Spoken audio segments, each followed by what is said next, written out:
ಗದಗ ಬೆಟಗೇರಿ ಅವಳಿ ನಗರದಲ್ಲಿ ಆರೋಗ್ಯ ಮತ್ತು ಕುಟುಂಬ ಕಲ್ಯಾಣ ಇಲಾಖೆಯ ಆಶ್ರಯದಲ್ಲಿ ನೂತನವಾಗಿ ನಿರ್ಮಿಸಿರುವ 4 ನಮ್ಮ ಕ್ಲಿನಿಕ್ಗಳನ್ನು ಜಿಲ್ಲಾ ಉಸ್ತುವಾರಿ ಸಚಿವ ಎಚ್.ಕೆ. ಪಾಟೀಲ್ ಉದ್ಘಾಟಿಸಿದರು. ಈ ವೇಳೆ ಜಿಲ್ಲಾ ಆರೋಗ್ಯ ಮತ್ತು ಕುಟುಂಬ ಕಲ್ಯಾಣಾಧಿಕಾರಿ ಡಾ. ಶಿವಪ್ರಕಾಶ್ ನೀಲಗುಂದ, ನಗರಸಭಾ ಸದಸ್ಯ ಕೃಷ್ಣ ಪರಾಪುರ ಸೇರಿದಂತೆ ಹಲವರು ಉಪಸ್ಥಿತರಿದ್ದರು.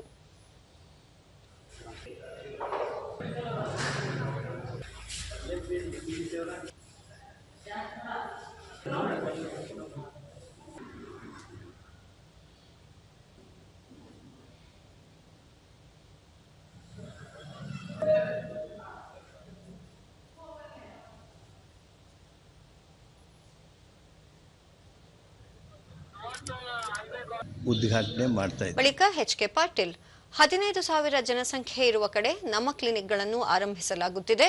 ಜನರ ಆರೋಗ್ಯ ರಕ್ಷಣೆ ರಾಜ್ಯ ಸರ್ಕಾರದ ಆದ್ಯತೆಯಾಗಿದೆ. ಈ ನಿಟ್ಟಿನಲ್ಲಿ ಉತ್ತಮ ವೈದ್ಯಕೀಯ ಸೇವೆ ಸಲ್ಲಿಸಲು ಸರ್ಕಾರ ಈ ಯೋಜನೆಯನ್ನು ಪ್ರಕಟಿಸಿದೆ. ಇದರಿಂದ ಗ್ರಾಮೀಣ ಪ್ರದೇಶದ ಜನರು, ಕೂಲಿ ಕಾರ್ಮಿಕರ ಆರೋಗ್ಯ ರಕ್ಷಣೆಗೆ ನೆರವಾಗಲಿದೆ ಎಂದರು.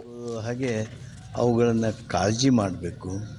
ಅವರುಗಳಿಗೆ ಉತ್ತಮವಾಗಿರ್ತಕ್ಕಂಥ ಮೆಡಿಕಲ್ ಕೇರ್ ನೀಡುವುದಕ್ಕೆ ಈ ನಮ್ಮ ಕ್ಲಿನಿಕ್ ಭಾಳ ವಿಶೇಷ ಕೆಲಸ ಮಾಡ್ತದೆ.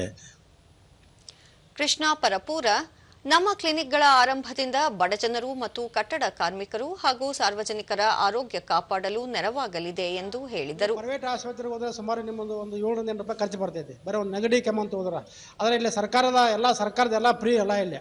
ನಿಮಗೆ ಔಷಧಿ free, injection free, blood checkup ಮಾಡ್ತಾರೆ, ಶುಗರ್ ಚೆಕಪ್ ಮಾಡ್ತಾರೆ. ಇದನ್ನೆಲ್ಲ ನೀವು ಸೌಲಭ್ಯ ತೊಗೋಬೇಕು. ಯಾಕಂದ್ರೆ ಇದು ಸರ್ಕಾರ ಸಲಮ್ ಜನಕ್ಕಂತ ಮಾಡಿರೋದನ್ನು, ಬಡವ್ರಿಗಂತ ಮಾಡಿರೋದನ್ನು ಅಂತೇಳಿ ನಾವು ಜಾಗ್ರತೆ ಮೂಡಿಸ್ತೀವಿ ಆಳ್ನಾಗೆಲ್ಲ. ಡಾ. ಶಿವಪ್ರಕಾಶ್ ನೀಲಗುಂದ, ಕಾರ್ಮಿಕರು ಹೆಚ್ಚು ಇರುವ ಕಡೆ ನಮ್ಮ ಕ್ಲಿನಿಕ್ಗಳನ್ನು ಆರಂಭಿಸಲಾಗಿದೆ.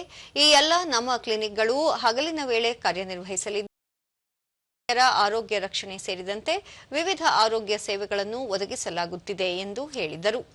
ಇದರ ಮುಖ್ಯ ಉದ್ದೇಶ ಅಂತಂದರೆ ಇಲ್ಲಿ ಗರ್ಭಿಣಿಯರ ಆರೈಕೆಗಳನ್ನು ನಾವು ಮಾಡ್ತೇವೆ. ANC ಕೇರ್ ಅಂತ ANC ಚೆಕಪ್ ಮಾಡ್ತೇವೆ, ANC ಕೇರ್ ಮಾಡ್ತೇವೆ. ಆಮೇಲೆ ಹುಟ್ಟಿದ ಮಕ್ಕಳಿಗೆ ಇಮ್ಯುನೈಸೇಷನ್ ಕೊಂಡು ಸಮಗ್ರ ಶಿಶು ಆರೈಕೆ ಕಾರ್ಯಕ್ರಮ ಮಾಡಿಕೊಡ್ತೇವೆ.